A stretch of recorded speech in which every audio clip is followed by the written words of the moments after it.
Now before we get into the contents of episode 18, I'm going to take a step back and describe the entire plan around the train and its role in the attack on Beacon, because most of the details involved in this plan will have to come through as background elements, as the bulk of these next 3 episodes are combat. The train itself was planned to be a secondary incursion into Vale while the main White Fang forces invade Beacon, destabilizing the entire city at the same time as the panic eventually drummed up during the tournament. The train is divided up into 3 sections: compartments with bombs, reinforced passenger compartments, and 2 heavily modified engines. The plan is very similar to how it is in the original show. Use the bomb compartments to blow holes in the ceiling, let Grimm in and lead them all the way to Vale. The way it primarily differs is in presentation. One of the key changes is that the front engine car has been converted into a battering ram to break through a series of walls and barriers set up to seal off the tunnels. The second engine has been designed to work in off-road conditions to a limited capacity, and this has been done to give the surviving section of the train, the compartments reinforced to protect cargo and personnel, enough maneuverability to escape the troops deeper into the city to get a head start on the Grimm and deter as many casualties to their own forces as possible. This ultimately would lead to widespread confusion and chaos. While much of the damage from this plan will still come to pass during the breach in episodes 19 and 20 of this season, Team RWBY will still end up mitigating much of the damage to come in the fall of Beacon in season 3. And yes, there will be significant damage, but I'm getting ahead of myself. The episode proper opens with Team RWBY plus Oobleck getting onto the train and Roman and the White Fang lieutenant sending out troops to deal with them. For all intents and purposes, Vi is in RWBY's backpack this entire sequence. There's no doggy content happening today. The team quickly learns about the bombs, and after they start engaging White Fang members pouring out of their crew compartments, Oobleck puts most of the pieces together to figure out what's going on. This is where we start deviating again, as the initial plan isn't to go below to stop the train, but rather come up with a way to stop it from the outside. Weiss is chosen as dedicated train stopper since she can use ice in a variety of ways, though the whole team raises the obvious question of their own survival since they'll be stuck down there with the Grimm and the White Fang. Oobleck casually remarks that there are several other routes in and out of the tunnels that they can exploit to escape, but for now they need to focus on stopping the train. Sadly, Weiss's attempts go awry when the ice melts against the heat friction from the wheels before it can even touch the tracks. The group then decides to beeline it for the front of the train to try and stop the engines. This is when the Paladins finally enter the fray, cutting off their route to the control rooms, but this is also coincidentally where the train hits its first barricade. Team RWBY manages to jump down into the first of the crew compartments just in the nick of time as the Paladins that jumped on top of the train are clotheslined by what remains of the bulkhead. Here we get a brief breather for RWBY to get their bearings and to separate the halfway point of the episode. This compartment is empty because it was the first to be sent out to stop them, and it slowly begins to dawn on them that everyone that was inside this car is probably now dead. Blake is especially distraught by this because they could easily have been just as misled as she was. The morale sinks before Oobleck gives a speech about the cruelties of being on opposing sides in a conflict, and spins it as a very valuable learning experience. Sometimes you will end up fighting good people in the name of saving lives. You can always try and save someone from their own delusions, but in the heat of battle it's almost impossible to change someone's mind. The lines by that point have been drawn. RWBY, seeing that his speech didn't exactly bolster their spirits, gets everyone back to focusing on the mission, and they all decide to charge up the middle of the train from inside to avoid any more bulkheads like before. They charge through the next 5 compartments, catching the White Fang off guard as they are swiftly ignored. Oobleck stops after they go through the last door, temporarily pinning it closed with his bat, telling the others to go ahead and that he can hold off a couple hundred measly terrorists. The 4 move on, and we start to get our boss fights. As they go through the 2 subsequent storage compartments, Neo shows up, drop-kicking Yang into the room behind them and locking both of them inside. Blake and Weiss try to stop and pry the door open, but RWBY, realizing how little time they have left, plead them to keep on moving and that Yang can take care of herself. None of them look comfortable about abandoning Yang, but continue rushing to the front. From here we cut back to Yang and have the first half of her fight with Neo. That doesn't change almost at all except to fit our new context. Back with the other 3, they pass through one more storage compartment before running headlong into the lieutenant, who manages to stonewall the girls from going forward until Blake restrains him. Holding him back, she shouts at RWBY and Weiss to keep going and that she'll hold him back while they stop the train. Again, they reluctantly abandon her to complete the mission, and we get a showdown between Blake and the lieutenant instead of Weiss and the lieutenant. She'll still use dust bullets in this fight, but we'll see her load them before this encounter, and Weiss won't be the one giving them to her. It seemed really out of place in the original, and the fact that she already knew how to use the dust in conjunction with her semblance would imply that she already had something like this in the past. So we don't need to have Weiss give her the magazine, we'll just show her loading the magazine and put camera focus on it to convey it's filled with dust-based bullets. A key difference to this fight is, instead of some random White Fang dude taunting Weiss, this is now someone who knows Blake, someone Blake worked with, someone with history. And from this fight we get the lieutenant saying some choice bits about how much everyone in the organization cared for Blake and how much she helped them. He laments the day that she left and was enraged when he learned that she turned her back on Adam. In the middle of that we cut to RWBY and Weiss arriving to fight Torchwick, and for the most part it's equally matched, with Roman's experience and time to prepare giving him enough of an edge to survive in a 2-on-1 fight. The fight is especially dynamic as the 2 try to get to the control room behind Roman, even managing to jam it open during one section of the fight, but he manages to stave them off from getting inside. Roman taunts them all throughout it, explaining that he wasn't even supposed to be on the stupid train, and he even points out that this plan was only using the White Fang. He's very careful with what he says, leaving it ambiguous as to who is really in charge of the plan. Recognizing Weiss as a Schnee now that he can get a good look at her, he invites her to join him, as he has no love lost between himself and his Faunus allies. He actively enjoys working alongside the upper crust of society, as well as their rather deep wallets. Weiss sharply declines, saying that people aren't props to be thrown away, and we can see on her face that she's having a hard time edging out the words, at war with herself on the matter. She composes herself and refutes him even further, saying that even if she didn't believe that, working with anyone as vile as him would be below her standards anyway. He replies with an ominous threat to her company, saying that working with him might just spare it from some pretty bad things to come, and this is what gets Weiss to hesitate. In that hesitation, Roman seizes the upper hand and makes his strike. We cut back to Blake with her fight with the lieutenant, and the same level of taunting continues from him as the two duke it out. Near the end of the fight, he makes mention that Adam was surprised to hear she stayed in Vale, having assumed she fled back to her daddy in Menagerie, and this forces Blake to take a step back since now Adam knows she's in the city. The fight ends shortly thereafter as Blake is primed to get a winning shot in, but is instead knocked out and sent hurtling through a door to the compartment with RWBY, Weiss, and Torchwick. Another cut and we're back with Yang and Neo, and this fight doesn't need touching up in the slightest. Yang goes down, Neo moves in for the kill, Raven shows up to scare the fuck out of Neo, Yang is left alone in the compartment, barely conscious. Back with Roman, the lieutenant, RWBY, Weiss, and Blake, the three heroes have been cornered and the two villains are bearing down on them, ready to kill.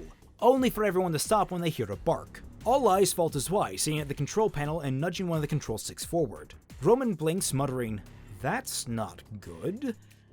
And the next shot is of the second engine now pushing the first engine, causing it to start stuttering off the track. The first engine rams through the final bulkhead before derailing, creating a perfect ramp for the rest of the train to launch from. The last shot is of the train erupting from the center of a town square in Vale and skidding to a halt.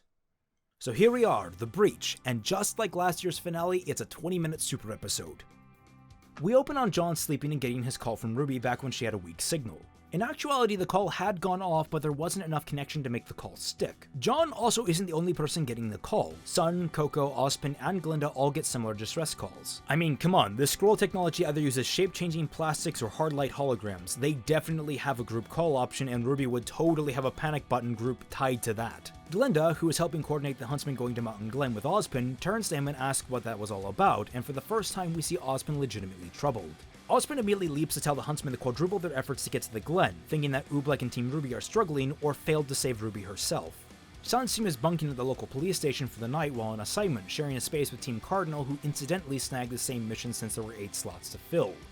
That crime wave of dust robberies really left the police short-staffed. Safe to say the room is segregated down the middle between the two teams, and everyone but Sun is awoken by the phone call. It's a nice humorous scene that also raises some animosity between the two teams that we can visually see haven't gotten along, and it's important to note that the only one who takes the call seriously is Neptune. You know, give him that extra little touch of depth before Volume 4 comes around and makes him completely obsolete. God, the thought of it makes me both elated and terrified. Coco and Coffee, meanwhile, are too tired and bleary-eyed to make sense of the call, though Velvet picks up the sounds of people other than RWBY and Oobleck shouting, as well as the sounds of gunfire that don't hold true to any of Team RWBY's weapons. This concerns all of them as they do their best to wake up and head off to find Glinda. This is where we cut to the morning with Juniper heading out on their mission. As the bullhead takes off, the sirens start blaring and John makes a snap call to head to the city, his gut instinct telling him that Team RWBY are there and will need their help. In the background, we have Cinder, Emerald, and Mercury discuss what's happening and figure out that the Mountain Glen half of their operation went sideways and started early. Cinder is quite visibly displeased, but after taking a breath, she grins and says that there is a way they can play this to make it work. She then instructs the two to suit up. We cut to where the actual breach is happening, and there's quite a few details to let sink in. 1. People are dead. I know we kinda need to wash this away for the sake of being a quote-unquote kids show, but we need to convey that people are dead by having a few bodies scattered about. I know that whole torture beating RWBY scene was kind of pushing it, and there'll definitely be no blood or gore, but at the same time, these people are definitely not taking naps. They are dead. 2. That there are cannons defending the outer wall of Vale. This is a background detail that I've been tempted to include in other places in this whole series, but I've never actually managed to find a place to squeeze it in. There are auto turrets around Vale Prime that would appear as background details whenever we have a zoomed out shot of the city. They keep Aerial Grim out of the city, and the reason they are so important now is that one of the turrets was actually built over the forgotten train tunnel, and all the duress has caused it to collapse. Thus, we get a small clutch of Nevermores breaking into the city. 3rd, that Team RWBY is cornered, and so are the surviving White Fang members. The fight against the Grimm is savage, wearing on everyone's last nerve, especially since the lieutenant emerges from the train wreckage and orders all of his units to continue fighting Team RWBY. There's not really much logic to his motives at this point, as there was barely any before this. He's all emotion right now, and he's pissed that his escape plan was foiled by some snot-nosed twerps and their traitorous mascot. Most of the White Fang are still listening to him, but a few are too scared to fight, fleeing, and a few others, let's say, are less than lucky fending off the Grimm. The saving grace is when Nora enters the fray and Juniper rushes in to protect Team RWBY and help them retreat. John gets his little hero moment, and the other two get some short moments to shine in actual combat. Oobleck applauds them for their timing and urges they should all escape while they can, with RWBY wondering aloud about stopping the Grimm. Oobleck shakes his head and explains that this portion of the city is a lost cause. They need to coordinate off before the Grimm can spread much further and plan to retake it at a later point. At this point, we cut to Roman and Neo, who are doing their best to escape from the chaos. As they get close to an alley, Emerald and Mercury emerge and grill him on what happened. Roman points out that they don't have time for this and they need to leave, only for Mercury to assert that Roman doesn't have a choice and that he should answer the question. Tordrick explains in the briefest terms that the same meddling kids got involved and messed up his plans like last time, a fact that Mercury and Emerald aren't happy to hear. Cinder emerges and explains that there's only one way that Roman can help them after all of this, and that is to be a permanent distraction. Back with our main crew, the odds look ever against their favor as the two teams and Teacher are continually pushed deeper and deeper into the city streets. Then, around the corner, comes two police cruisers, both of which are driving pretty erratically as they run over objects in their path. Eventually, after plowing over some Grimm, they come to a stop and both Team Season and Cardinal come stepping out in order to assist the now exhausted RWBY and Juniper, who are both now too injured to continue fighting. They explain that the police are sealing off the section of the city, trapping anyone inside, but Sun and his team decided to steal a car and try to save anyone they could. Cardin admits quite proudly that he didn't want to be one-upped by the Monkey Boy and ordered his team in to save twice as many civilians as Team Season does. Using the cars as a barricade, they manage to hold back the Grimm, but they get blindsided as the remaining White Fang and the Lieutenant make their final charge. There's a skirmish, and the Lieutenant, via an insanely strong aura, proves to be a formidable foe even through the combined forces of Oobleck, Sun, and Cardin. With their barricade broken and the White Fang and Grimm overrunning their position, once again things seem hopeless until the final saviors swoop in. Glinda, Port, Team Coffee, and a cameo by one or two other huntsmen flying in on 3 different bullheads. Coco and Nishine isn't super overpowered as her bullets don't mow through throngs of enemies in no time flat. Instead, it's serving the purpose of an actual automatic weapon, suppressing fire that keep the White Fang and Grimm at bay. Glinda aids her in crowd control while Port, Fox, and Yatsuhashi rush in to help those fighting the Lieutenant. He actually manages to overpower all of them, taunting them that they can't stop what he's put in motion today. Eventually Veil will fall, and every human along with it. Blake actually picks up on his words, muttering the word fall to herself before turning to RWBY and yelling out Forever Fall, a team attack name. RWBY's eyes widen as she repeats the order and Blake tosses her the other end of her ribbon. RWBY and Blake shoot forward using the ribbon to trip the Lieutenant while Weiss summons up a spring glyph beneath him. He falls onto the glyph and is sent flying into the air where a tired, angry, and horrifically bruised Yang is waiting for him, having asked Pyrrha to spring her into the air with her shield. With red in her eyes, she punches him in the stomach and sends him careening into the pit of Grimm that the city square has become. The last we see of him is surrounded by Grimm, who are closing in tighter and tighter. Unarmed because he dropped his chainsaw, he growls at them, daring the dirty animals to come get him. The Grimm jump and he is dogpiled, never to be seen again. We cut back to their defensive perimeter as Glinda calls for the full retreat, focusing on getting the students out of there. Cardin, having been incapacitated by the Lieutenant, is about to be Grimm snack food only for the Grimm lording over him to explode. Velvet steps in front of him, holding her box at her waist, its contents open to reveal an alchemical grenade launcher, an infinitely better, more creative weapon than being Charade from Soul Calibur. She offers him a hand, quite insistently, and he takes it, leaning on her for support as everyone scrambles to the bulkheads. As they fly away, RWBY asks Glinda why they didn't try to retake the city. What about all the civilians? To which Glinda replies that there's already something being done about that. Cue Ironwood's forces flying in the opposite direction of our escaping heroes. The ships fly in and even drop down temporary defensive wall barriers that cut off all the streets leading from the breach itself, preventing the Grimm spreading any further into the city. The robots are unleashed, and while they take significant casualties, every unit is disposable, and the rewards outweigh the cost when they manage to repel the Grimm back after about an hour of combat. This information is conveyed to the audience as a time-lapse of battle footage recorded by the robots during the fight that the Veil Council are showing Ozpin in their evaluation of him. Also in there is a brief snippet of footage showing Roman being arrested by Emerald and Mercury. The Council decides that due to Ozpin's failure to contain the breach with his own huntsmen who were sent to Mountain Glen and were too late to return to the fight at the breach, and the questionable tether between 4 of Ozpin's students, 1 of his professors, and an overly enthusiastic Corgi to the incident, it has been decided that Ironwood is to be put in charge of safety for the Vytal Festival, to which Ironwood graciously accepts and Ozpin disappointingly acquiesces.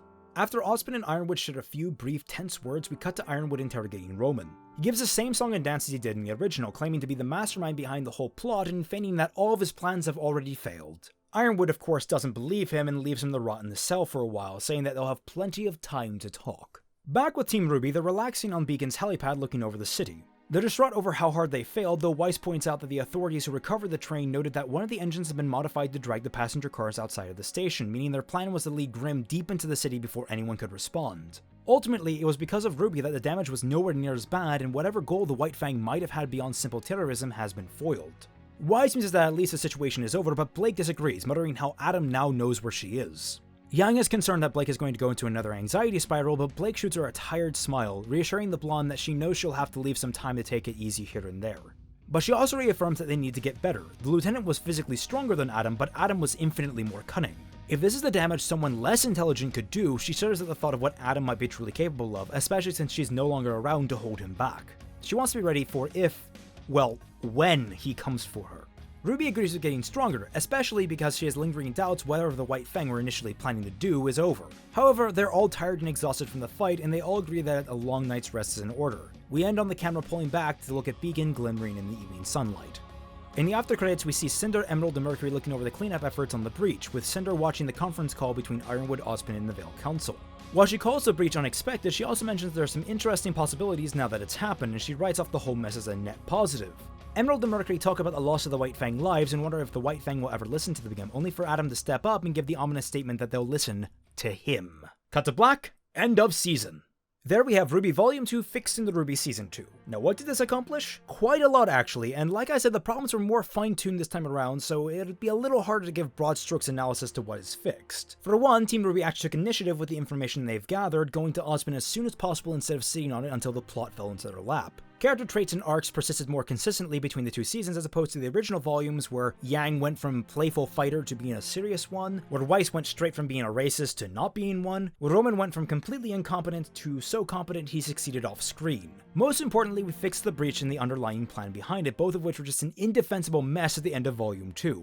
Now, there was a lot of criticism leveled at the original Season 1 fix about not being funny enough, that it was too dark, and I hope in some way I've assuaged that complaint, especially with the proper introduction of Sun and the repurposed use of Neptune. However, as you'll clearly be noting, this did not deter the more serious aspects of the series. I started off the season light, but the tonal reversal serves as a very important punctuation to Ozpin's conversation with RWBY during the dance. There are happy times, and you need to enjoy those happy times, because the dark times always lurk just around the corner. The canon show has introduced the number of dark themes, and regardless if they were introduced just to be edgy, or even if they were executed well or not, is irrelevant to my fixing series. They lit these torches, intentionally or no, so I'm going to carry them as far as I can through the heart of the fixing series. Because, in my opinion, the dark moments are what make the bright moments that much sweeter. And it's also the reason I still do this. I almost broke down doing this video. It took 2, maybe even 3 months of my life to finish. I suffered all that time trying to make sure all my T's were dotted and my I's were crossed. It was painful, but ultimately I know it'll be worth it in the end because I love this show, I love this series, and I get a thrill showing people how good it really can be. But that's just my opinion. If you disagree or think something else needs fixing, please leave a civil comment down below. I'll be addressing every critique I can in a later video, just as I have with the last 3 videos. Alternatively, if you enjoyed what you saw, please comment down below what stuck out to you, what do you want to see in future fixing installments, and don't forget to like this video and subscribe to my channel for more content like it. Additionally, if you want to use my fixing series as the backbone for a fanfiction or story, please feel free to do so long as you give proper credit to this series of videos. Now for a couple of shoutouts to go around. First and foremost, FamtanFalling for his wonderful work as the editor of my script. My work would be nowhere near as good without his help. Second goes to Cartos Destare. How do I even pronounce that? For the wonderful cover art for each installment of this series. I was never happy with the old ones I made, so I'm glad to have some quality advertising my series. Thank you so much for watching part 4 of Fixing RWBY. Catch you all on the flip side. I'd love to give a big shout out to all of my wonderful patrons who have each helped this channel grow into what it is today. If you want to support the channel, please consider donating at patreon.com/CelticPhoenix. Remember, by donating $1 or more, you can get access to the Team Frostbite Discord server, where personalities like myself, FamtanFalling, and Tom Horan of 6 Lick Productions regularly interact with our supporters. Please stick around for the next installment, and I'll catch you all on the flip side.